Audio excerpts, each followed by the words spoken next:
Okey, saya mula dululah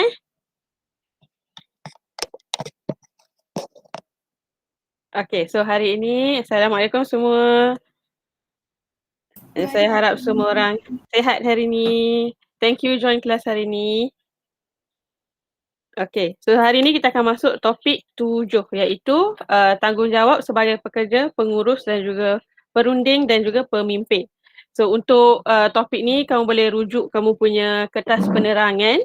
Topik yang terakhir topik 7. Okey, sekejap ya.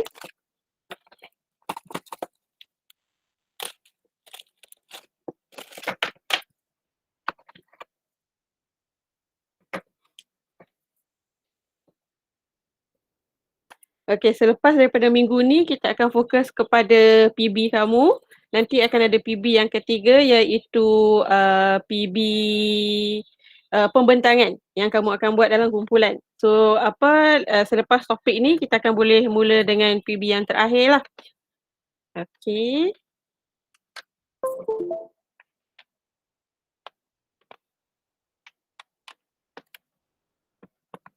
Okey. Oh.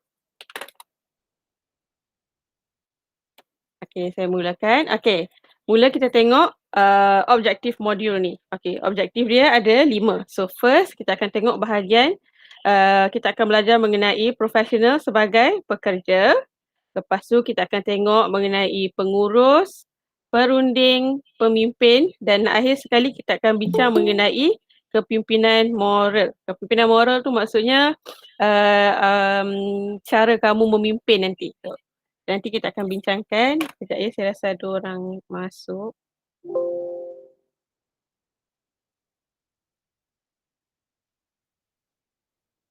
Okey. Sekarang saya sambung. Okey. So, kita masuk pengenalan. Okey, dalam pengenalan kita bincangkan mengenai tanggungjawab, iaitu apa arti tanggungjawab. Dalam etika, tanggungjawab ni kita bercakap mengenai kemampuan seseorang itu menanggung sesuatu mengenai tingkah laku dan perbuatan dia, sama ada dia buat secara sengaja ataupun tidak sengaja. So bila kamu sebagai pekerja, seorang pekerja yang bertanggungjawab, kamu akan menanggung tingkah laku dan perbuatan kamu sebab kamu tahu apa akibat dia terhadap kamu punya pekerjaan, terhadap kamu punya organisasi. So itu adalah tanggungjawab.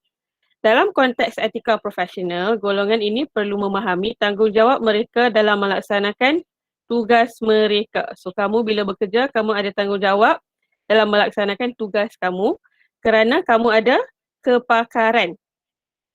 Okey? So, bila contoh kamu jadi seorang juruteknik ke, kamu ada kepakaran kamu. Jadi, kamu ada tanggungjawab untuk buat kerja kamu sebab tak semua orang ada kepakaran yang kamu ada. Okey. Sekarang kita akan masuk tanggungjawab pekerja dalam organisasi. So kita akan fokuskan pada pekerja dulu. Okey, dia kata dekat sini seorang pekerja yang berkualiti, kita akan kaitkan rapat dengan kecemerlangan dia. Kecemerlangan tu datang daripada usaha dan dia kena ada sikap-sikap nilai-nilai murni yang kita belajar dalam kelas sebelum ni. So dia ada sikap amanah, dia sabar, dia yakin dan sebagainya. Dan organisasi akan mensasarkan produktiviti yang tinggi kerana dia nak ada kualiti yang memberansangkan dan prestasi kerja yang cemerlang. Ini kenapa? Kerana pekerja dianggap mesin penggerak utama dalam sesebuah organisasi. So kamu sebagai pekerja, syarikat kamu nak pastikan kamu ni cemerlang. Kenapa? Sebab keberkesanan atau produktiviti syarikat tu bergantung kepada pekerja dia. Kalau pekerja tu tak cemerlang, kamu punya syarikat tak akan cemerlang. Okey? Sekejap saya tengok ada orang masuk lagi.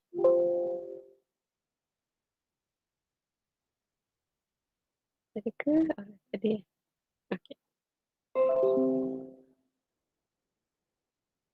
Okey, kita teruskan. Okey. Sekarang kita tengok pula sebagai pengurus. Pengurus atau dalam Inggeris kita panggil manager. Okey, apa tanggungjawab seorang manager? Okey, etika seorang manager adalah satu untuk menyediakan dan mengeluarkan produk yang selamat. Dan dia juga mesti mementingkan kebajikan masyarakat. So maksudnya kalau kita belajar dalam topik 6, kalau tak silap saya, kita bercakap mengenai obligasi kepada pihak ketiga. Pihak ketiga adalah masyarakat, iaitu orang yang akan menerima kamu punya produk tu dan juga orang yang akan menerima kesan dia. Sebagai contohnya, kalau kamu sebagai seorang pengurus di sebuah kilang, so kamu kena pastikan kamu punya sebarang tindakan yang kamu buat, kamu tidak mencemarkan alam sekitar, kamu tidak mengeluarkan bunyi yang bising, contohnya yang akan mengganggu ketenteraman masyarakat di sekeliling. Okey. Dan kerana sebab kamu tak boleh bukan hanya mengaut keuntungan. Lepas tu seorang pengurus juga perlu menyediakan produk atau perkhidmatan yang berguna dan bermutu untuk semua lapisan masyarakat. So yang ini secara amnya lah, general dia. Okey. So dalam sebuah organisasi pengurus ada 4 yang kita akan highlight hari ni. Apa dia punya ciri-ciri yang diperlukan. So ciri-ciri yang pertama adalah satu, dia mesti mewujudkan persekitaran etika dalam sebuah organisasi yang kondusif. So maksudnya dia kena pastikan pekerja di bawah dia berada dalam keadaan yang kondusif. Tak ada budaya-budaya yang macam contoh budaya membuli atau tak ada budaya yang membuatkan pekerja rasa tidak selesa dan terganggu. Okey. Dan juga kamu juga kena pastikan seorang pengurus ni kena pastikan yang keadaan persekitaran. Contohnya dari segi elektrik, dari segi sumber air, daripada segi kemudahan seperti kemudahan tandas, meja, tempat kerja. Okey, itu adalah tanggungjawab seorang pengurus untuk pastikan pekerja ada persekitaran yang kondusif. Yang kedua, seorang pengurus juga mesti berkemahiran dalam mengurus konflik yang berlaku dalam sesebuah organisasi. So, sebagai contoh, ada pekerja A dan pekerja B, dia tak sependapat. Seorang pengurus dia perlu bijak dalam menguruskan perselisihan antara dua pekerja ni. Dia tak boleh menambahkan lagi atau dia juga tak boleh buat macam pandai-pandailah kamu selesaikan sendiri. Okey, so pengurus dia adalah tanggungjawab dia untuk menguruskan konflik. Yang ketiga, dia juga mesti bijak dalam membuat keputusan yang beretika. Supaya apa? Supaya dia akan memberi kesan yang baik dan bukan yang buruk kepada organisasi. Okey. So bila kamu buat keputusan macam contoh saya bagi contoh kilang tadi. So bila sebagai pengurus kamu buat keputusan mengenai contoh pembuangan sampah dekat mana. So kamu kena pastikan keputusan yang kamu buat tu beretika dan tidak akan memberi kesan yang buruk. Dan akhir sekali, nombor 4 adalah seorang pengurus akan menjadi role model kepada orang bawahan. So kalau macam contoh kamu pernah bekerja atau kamu sebagai pelajar pun kamu akan kamu memandang tinggi orang yang berjawatan yang lebih tinggi kan. So sepatutnya orang yang ada jawatan lebih tinggi mestilah menjadi mempunyai ciri-ciri yang baik supaya dia boleh menjadi role model kepada orang-orang bawah dia. Okey. So contoh kamu tengok gambar ni. Kamu tengok pengurus ni, apa yang dia fikirkan. Adakah mereka semua hamba aku? Okey. Cikgu, Ya? maaf mengganggu. Ya? Umi dia kata dia tak boleh masuk. Oh ya ke? Okey, kejap ya.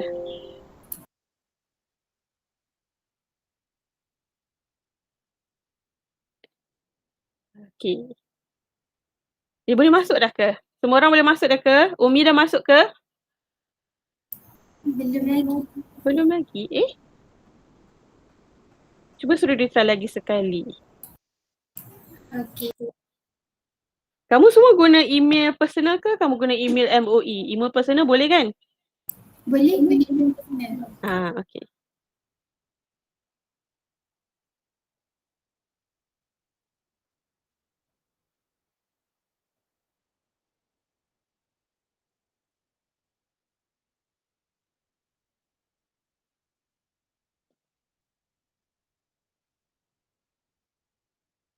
Okey. Boleh tak dia masuk?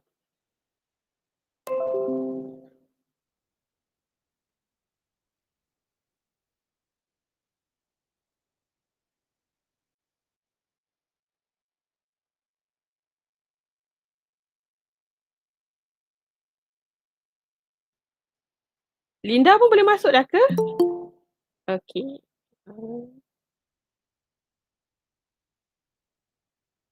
Linda dah masuk ke?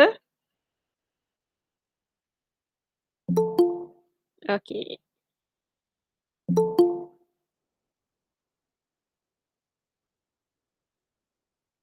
Umi boleh masuk dah kan?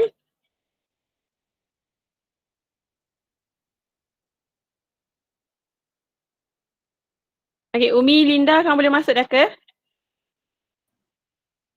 Cikgu dah boleh dah. Boleh dah. Okey. So sekarang saya sambung. Okey. So tadi kita bincangkan mengenai pengurus. Okey. Sebagai seorang pengurus, bolehkah kamu anggap semua pekerja bawahan kamu ini adalah hamba kamu, adalah orang yang kamu boleh arahkan untuk buat kerja sementara kamu duduk senang lenang? Apa pendapat kamu? Adakah boleh atau tidak? Tak boleh cikgu. Okey. Sebagai seorang pengurus, kamu tak boleh campakkan kamu punya semua tugas dan tanggungjawab kamu kepada orang bawahan kan. Sebab macam kita cakap tadi, seorang pengurus mestilah menjadi role model kepada orang bawahan dia. So kalau kamu sebagai role model, kamu tak bolehlah menggunakan kuasa kamu dengan cara yang tidak baik. Okey. So sekarang kita masuk bahagian yang keempat, iaitu perunding. Okey. Siapa yang faham mengenai perunding ni apa? Apa itu perunding? Kita tengok siapa yang belum bercakap. Alif. Alif. Ya, yo. Okey, apa pendapat kamu mengenai perunding? Apa itu seorang perunding? Perunding Perunding. Ada tak Perunding ni macam Ha. dia macam nak kata. Adakah dia pekerja tetap dekat dalam syarikat? Atau adakah dia pihak luar? Pihak luar. Betul. Pihak luar. Yes. Betul. Okey. Yes. Thank you, Alif. Okey. So, seorang perunding adalah pengamal persendirian atau kamu kalau dalam bahasa Inggeris kita panggil freelance. Okey? Freelancer. So dia tidak attach kepada mana-mana syarikat. Dia bukan di bawah syarikat kamu. Okay. So dia adalah persendirian. So dia bukan pekerja tetap di syarikat tersebut. So mungkin dia daripada agensi tapi dia bukan contoh daripada syarikat itu. So apa yang selalunya syarikat akan buat adalah bila diorang ada sesuatu projek yang mungkin bukan kepakaran diorang akan bawa perunding. Okay, so perunding ni akan tugas dia adalah satu, dia akan berikan contoh nasihat. Ada perunding yang cuma bagi nasihat. Ada juga perunding yang akan memberikan servis atau perkhidmatan yang tidak ada dalam syarikat tu. Okay, sebagai contoh lah saya bagi macam, okay, kakak saya sebelum ni dia bekerja dalam satu syarikat agensi untuk social media. Lepas tu ada syarikat perfilman, dia nak orang untuk uruskan social media syarikat dia. Tetapi dia tidak ada kepakaran itu di dalam syarikat. So apa yang dia buat, dia contact agensi dan dia minta salah seorang pekerja ni untuk jadi perunding syarikat dia untuk uruskan. So orang ni, dia bukan dibayar gaji sepenuhnya, dia bukan pekerja tetap dalam syarikat perfilman ni. Okay, dia cuma memberikan khidmat dia. So dia dapat upah daripada hasil kerja atau perkhidmatan yang diorang berikan. Ramai juga freelancer yang contohnya dia tugas dia buat lukisan, ada yang sediakan muzik, ada yang buat video. Macam contoh influencer pun ramai yang menjadi seorang perunding. So bila seorang perunding ni dia bukan pekerja tetap dalam syarikat tu, tapi dia memberikan perkhidmatan, nasihat, servis yang tidak ada dalam syarikat tu. Okay, so itu adalah tugas sebagai seorang perunding. Okay. So, bila seorang perunding ni, dia lebih bebas dalam membuat sesuatu keputusan sebab dia tidak terikat dengan syarikat tu. So, dia akan buat mengikut kepakaran pengetahuan dia. So, ini adalah bertujuan untuk memberi kepuasan kepada pelanggan. So, dia bagi kat sini sebagai contoh, seorang jurutera dia boleh memberi pandangan tentang sesuatu projek yang klien nak. Lepas tu, dia akan jelaskan mengenai produk yang sesuai, yang bermutu dalam penghasilan produk untuk pelanggan. So ini adalah contoh yang saya kata bila perunding tu bertindak sebagai pemberi nasihat sahaja. Dia memberi pendapat dia mengenai macam mana nak buat sesuatu projek. So macam contoh jurutera ni dia bagi pandangan mengenai produk yang sesuai untuk menghasilkan apa yang klien tu nak. Okay. Tetapi ada dua isu yang kita perlu fikirkan dalam bidang perunding ni. So, isu yang pertama adalah bayaran bidar kompetitif. Kalau kompetitif ni maksudnya bidar ni macam bila dia orang panggil apa, kalau dalam bahasa Inggeris panggil bid. So bila selalu dia akan ada macam peperangan. So bila setiap satu syarikat ni contoh dia nak cari seorang perunding yang mahir dalam bidang social media. So akan ada ramai yang akan cuba untuk bid, yang akan memberi dia punya nak cuba untuk mengiklankan diri untuk pemilih supaya syarikat tu akan pilih dia. So perunding ni akan menawarkan perkhidmatan yang murah. Okey, ini adalah untuk menarik minat syarikat tu. Dan kadang-kadang perkhidmatan yang disediakan adalah tidak selamat. So ini akan menimbulkan konflik kepada pelanggan. So contohnya dia bagi harga yang murah. So syarikat tu pun nak. Lepas tu bila syarikat tu dah ambil, baru sedar yang sebenarnya walaupun dia menyediakan perkhidmatan yang murah, tapi perkhidmatan dia tu tidak selamat dan tidak berkualiti. So ini bila syarikat dia dah attach dengan perunding ni, ini akan menimbulkan konflik kepada pelanggan tu. Yang kedua, perkara yang kita perlu fikirkan adalah keselamatan dan keperluan klien. So sebagai seorang perunding, produk atau perkhidmatan yang kamu hasilkan mesti memenuhi keperluan klien, kehendak dia dan juga tak memudaratkan klien.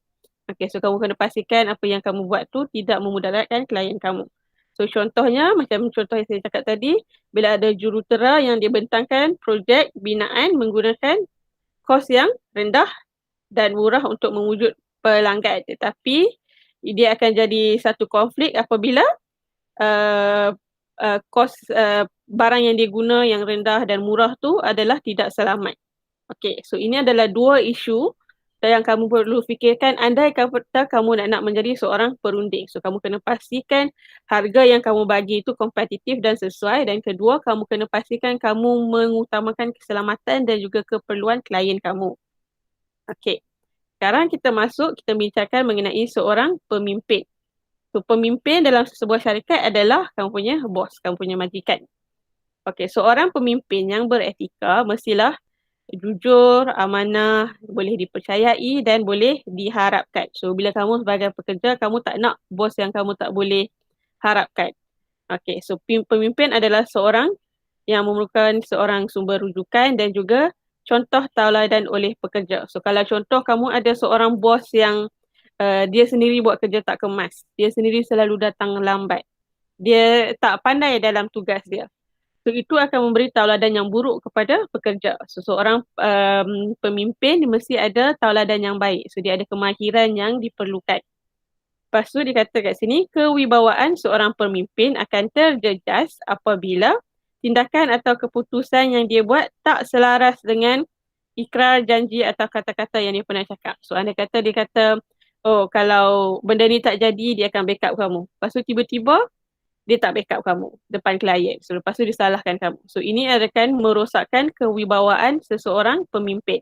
So bila kamu jadi seorang majikan, kamu kena pastikan juga kamu boleh diharapkan oleh kamu punya pekerja. Kamu jangan, contoh macam dia kata dekat sini, tindakan dan kamu punya keputusan tidak selaras dengan kata-kata atau janji kamu.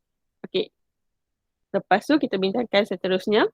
Seorang pemimpin juga perlu menjaga kerahsiaan dengan cermat dan teliti. So kerahsiaan ni sama ada pekerja punya ataupun klien punya. Okey. So bila kamu menjaga kerahsiaan, so contoh kamu ada maklumat mengenai pekerja kamu, dia ada masalah peribadi ke, ada masalah kewangan, kamu tak boleh bercerita sewenang-wenangnya kepada orang lain. Lepas tu sama juga dengan klien. So contoh klien tu dia nak sorokkan sesuatu, dia tak nak mungkin orang awam tahu mungkin klien kamu seorang yang terkenal, ahli politik ataupun selebriti ke. So dia nak perkhidmatan yang dia minta daripada kamu dirahsiakan. So kamu sebagai seorang pemimpin, majikan atau bos dalam sebuah syarikat, kamu mesti menjaga kerahsiaan. Dan seterusnya, pemimpin juga perlu bijak menghadapi konflik. Macam yang kita cakap tadi, seorang pengurus pun mesti bijak menghadapi konflik dan juga harus bijak memikirkan keputusan yang boleh memberikan kepuasan hati kepada semua orang. So bila kamu buat sesuatu keputusan, pastikan keputusan kamu tu akan mengambil kira perasaan pekerja kamu, klien kamu dan semua orang. Okey. So ini adalah tanggungjawab seorang pemimpin. Okey, so gambar ni adalah mengenai style kepimpinan. So bila seorang pemimpin, kamu kena fikirkan mengenai gerak kuasa kamu dalam sebagai pengurus, kepada pekerja bawahan, lepas tu dalam sistem organisasi kamu dan juga dalam sesuatu situasi. Okey, so kita tengok yang bahagian ni dulu. So dikatakan sini ada 4 perkara. Satu, ada bentuk masalah, ada masa yang ada, kualiti keputusan dan keberkesanan kumpulan. Okey, kalau kita tengok slide tadi, dia kata seorang pemimpin mesti bijak memberikan keputusan. Okey, so bila kamu membuat sesuatu keputusan, kamu akan ada 4 faktor yang kamu kena pilih. Satu, yang pertama adalah bentuk masalah tu. Masalah tu adakah masalah yang urgent, yang perlu diselesaikan dengan segera, atau masalah yang perlu mengambil masa yang lama. So maksudnya kamu kena fikirkan. Lepas tu kamu kena fikirkan mengenai tempoh masa juga, macam saya cakap tadi. Kamu kena segera atau kamu perlu ada pemikiran yang panjang. Lepas tu kualiti keputusan kamu. So selalunya bila kamu buat satu keputusan yang perlu tindakan segera, benda yang urgent, kualiti keputusan selalunya tidak begitu baik. Tetapi kalau kamu beri masa kepada contoh kepada pekerja, pengurus kamu untuk buat suatu keputusan, untuk fikirkan baik buruk suatu keputusan, baru kamu akan dapat kualiti keputusan yang baik. Dan akhir sekali, keberkesanan kumpulan. Maksudnya, bila kamu buat sesuatu keputusan, adakah kamu punya syarikat, kamu pekerja bawahan, kamu punya pengurus, adakah diorang boleh bekerja sekali? Okey. So, yang seterusnya kita ada yang macam contohnya ini, pekerja bawahan dan sistem organisasi. Yang ini kamu boleh baca sendiri dan cuba fahamkan. Nanti kalau ada sebarang soalan, kamu boleh tanya saya. Okey, so kita sekarang masuk bahagian kepimpinan moral. Ini adalah bahagian yang terakhir. Okey. Kepimpinan moral ini adalah tanggungjawab seorang pemimpin. So, dia kata dekat sini, kepimpinan moral yang sebenar adalah kepimpinan yang dapat memikul tanggungjawab dengan sebaik mungkin. Okey. Seorang pemimpin dia mesti menggerakkan kumpulan dia ke arah matlamat yang bermoral. So, contohnya kalau kamu sebagai satu syarikat, kamu punya matlamat adalah untuk contoh kamu nak jadi syarikat yang terhebat. So, syarikat nombor 1. Okey. So, ini adalah matlamat kamu. So, cara-cara kamu nak mencapai matlamat kamu ni, kamu kena pastikan kamu ikut jalan yang bermoral. Kamu tidak menyuruh pekerja kamu terlibat dalam contoh rasuah atau merosakkan alam dan sebagainya. So, bila kamu nak mencapai sesuatu matlamat, pastikan kamu punya cara kamu dan matlamat yang kamu nak capai itu adalah baik. Okey. Lepas tu, membincangkan kepimpinan. Okey, apa nilai-nilai moral yang mesti ada dalam seorang pemimpin? So, first dia kata mestilah berfikir secara kreatif bila kamu menyelesaikan sesuatu masalah. Kedua, kamu bersikap terbuka dan sentiasa mencari idea baru dalam menghasilkan produk atau perkhidmatan. So, kamu tak boleh sentiasa duduk dalam, orang kata, ditakut yang lama. So, contoh, kalau penghantaran dokumen sentiasa dalam bentuk hard copy. Sedangkan sekarang contoh dah ada banyak benda yang dah bergerak secara maya. So bila kamu sebagai seorang pemimpin, kamu kena fikirkan, adakah ini masa untuk kamu tukar cara kamu? Okey.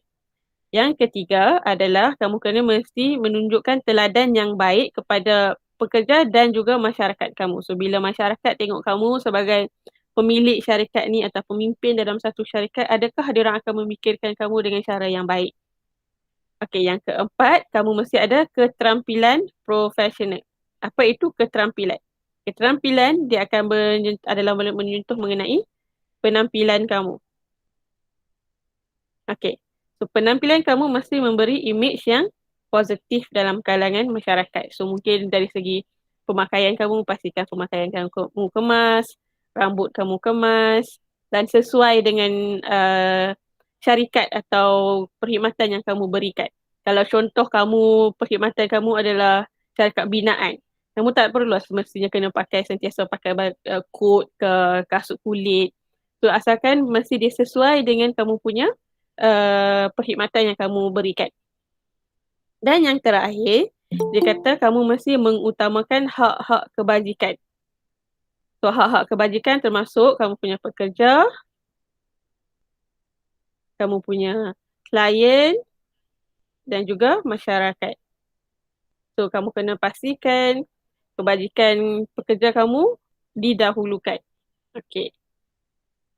So sekarang kita dah sampai ke penghujung dia. Okey, so kalau kamu tengok dekat sini, dia kata sebagai pemimpin, bolehkah kamu memaksa kamu punya pekerja untuk mengikut arahan kamu dalam semua perkara, dalam setiap keadaan? Okey, ini saya nak kamu fikirkan, adakah kamu sebagai seorang pemimpin, bolehkah kamu memaksa? Okey. Okey, sebelum tu, okey. Saya nak ingatkan kamu juga, kalau kamu ada sebarang soalan, kamu boleh pergi ke YouTube page yang saya buat untuk kelas kita. Kat situ saya dah uploadkan video penerangan untuk kelas-kelas topik-topik yang sebelum ni, semenjak daripada kita start PDPR. Okey, termasuk juga dokumen mengenai penyediaan dokumentasi PB. Okey, ada sebarang soalan ke? Ada siapa ada soalan?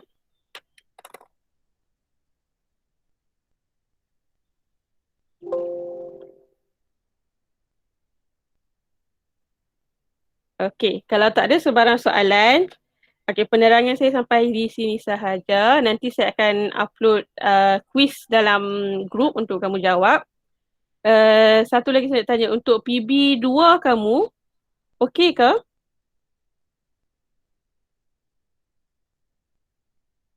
Okey, ada siapa yang ada masalah untuk PB? Tak ada cikgu. Tak ada, okey. Saya nak ingatkan sikit, kalau ada yang tak tengok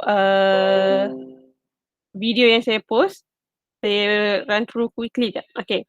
So untuk kamu punya penyediaan, kamu punya penulisan akademik atau untuk PB kamu, pastikan yang macam saya explain dalam kelas dulu, pastikan kamu guna font sama ada Times New Roman ataupun Arial. Kalau kamu guna Times New Roman, guna size 12. Kalau Arial, guna size 11 sebab Arial ni kalau kamu guna dia akan besar sikit. Lepas tu untuk spacing, guna 1.5. So kalau kamu tak pasti spacing dekat mana, kamu tengok dekat bahagian yang atas Microsoft Word ni. Kalau kamu klik dekat sini, dia akan ada yang nombor-nombor, kamu pilih 1.5. Dan distribution, saya nak kamu guna justify. So justify pun dekat bahagian atas ribbon untuk Microsoft Word tu ada ikon yang ini, kamu pilih yang hujung sekali. So yang justify. Okay, lepas tu untuk muka depan juga, saya nak kamu pastikan satu, kamu guna logo KBBP yang terbaru. Kalau kamu tak ada logo KBBP yang terbaru, kamu boleh pergi dekat portal KBBP. Kamu boleh pergi bahagian muat turun dan download logo yang terbaru. Lepas tu, tulis nama kursus. Yang ini kamu boleh letak font size yang lebih daripada 11 dan 12. Saya tak tetapkan, kamu terpulang pada kamu lah kamu nak letak size berapa. So first kamu letak nama kursus kita dekat sini. Lepas tu letak nama PB kita. So pentadsiran berterusan 2, folio, etika kerja. So ini nama PB. Lepas tu bahagian bawah ni, saya nak kamu letak maklumat diri kamu. So ada nama, ada kelas kamu, nama pensyarah, ini nama saya. Lepas tu letak tarikh hantar.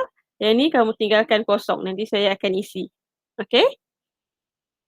Lepas tu saya nak ingatkan juga bahagian rujukan. Sebab kalau kamu punya PB1 ada ramai yang saya tegur mengenai rujukan. Pastikan kamu punya rujukan, kamu ikut format yang saya terangkan dalam kelas dulu. Kita guna style APA.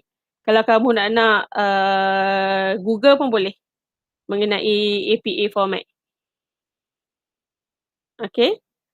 So saya ingatkan semula, kalau kamu guna website, jangan sekadar bagi website saja. Pastikan kamu identify siapa nama penulis dia. Ini adalah bila kamu ambil, tarikh bila kamu ambil maklumat tu. Lepas tu ini adalah nama tajuk website yang kamu ambil tu, artikel yang kamu baca. Lepas tu kamu letak daripada apa dia punya website. Okay? Sorry. Lepas tu yang ini pula kalau kamu ambil daripada buku. Kalau kamu ambil buku yang e-book pun boleh. Kamu letak nama penulis, ini adalah tahun diterbitkan. Lepas tu kamu letak nama tajuk buku tu, letak muka surat daripada muka surat berapa sampai muka surat berapa dan ini adalah penerbit dia. Okay. Lepas tu ini juga pula bahagian penulisan kamu, citation. So bila kamu buat kamu punya PB, kamu bercakap mengenai profession yang kamu pilih kan. So pastikan kamu ada sumber kamu daripada mana, sumber yang sahih. So nama contoh daripada website ataupun daripada buku tadi. So kamu kena bagi tahu bila kamu nak cakap mengenai dia punya tanggungjawab contohnya. So siapa yang nyatakan tanggungjawab dia adalah apa sebagai seorang profession ni. Okay? So ini adalah bahagian rujukan.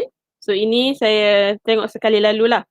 So PB2 folio etika kerja. So kamu punya CLO2 di mana kamu mesti menerangkan secara bertulis mengenai etika sesuatu profession. So profession ramai yang tanya dekat saya. Profession adalah pekerjaan. Okay. So yang ini dia minta kalau boleh kamu ambil daripada pekerjaan yang kamu ceburi atau berkaitan dengan kursus kamu. Tapi kalau kamu nak pilih yang lain pun tak apa, saya tak kisah. Okay. So kamu kena pilih satu profession. Lepas tu kamu terangkan mengenai profession tu. So yang ini folio ni mestilah individu.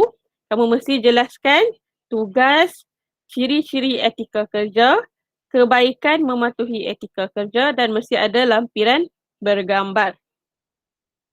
Okay. So ini pula bahagian kandungan kamu. Kandungan dalam PB2 kamu mesti ada satu pengenalan. Pengenalan ni kamu kena nyatakanlah apa profession yang kamu pilih dan 5 tugas profession tu. So yang saya cakap tadi kalau bila bahagian yang 5 tugas, ciri-ciri etika semua ni kamu mesti ada sumber yang sahih. Saya tak nak kamu tulis sendirilah. So pastikan kamu ada buku ataupun ada website, kamu tengok dekat Jobstreet ke pun boleh. Lepas tu bahagian kedua kamu kena kenal pasti ciri etika kerja, pastikan ada 10. Lepas tu kena kenal pasti 5 kebaikan. Lepas tu ada refleksi. Lepas tu bahagian lampiran mesti ada gambar. Lepas tu last sekali pastikan ada rujukan. Okay. So ini adalah skor permarkahan. So markah penuh adalah 40. 10 markah kamu akan dapat kalau kamu menyatakan 5 tugas dan kamu terangkan. Kalau ada 5 tugas, kamu terangkan, kamu dapat 10 markah. Lepas tu, kamu juga kena menyatakan 5 kebaikan atau nilai murni bila kamu mematuhi etika. So ini akan dapat 10 markah juga. Lepas tu, kamu kena nyatakan dan huraikan 10 ciri etika kerja yang berkaitan dengan profession yang kamu pilih. So ini kalau kamu bagi 10 dan kamu terangkan dengan baik, kamu akan dapat 10 markah. Dan last sekali adalah integriti. So integriti maksudnya kamu buat melebihi skop kerja yang ditetapkan atau kamu melangkaui jangkaan. So contohnya kamu hantar awal, kamu buat hasil kerja kamu kemas, okay, dan sebagainya. So ini adalah bahagian integriti. So kalau kamu penuhi, kamu akan dapat 10. Okay. Untuk PB2 ni, saya bagi masa sampai minggu depan boleh tak? Boleh, insyaAllah. Boleh. Okay. So nanti saya akan post dalam grup kamu punya quiz dan juga saya akan post dalam grup tarikh penghantaran PB2. Minggu depan saya akan explain pula pasal PB3. Okay? Okay. Okay. Terima kasih semua. Okay. Sampai di sini sahaja kelas kita hari ini. Thank you semua yang join. Okay, cikgu. Terima kasih. Sama-sama.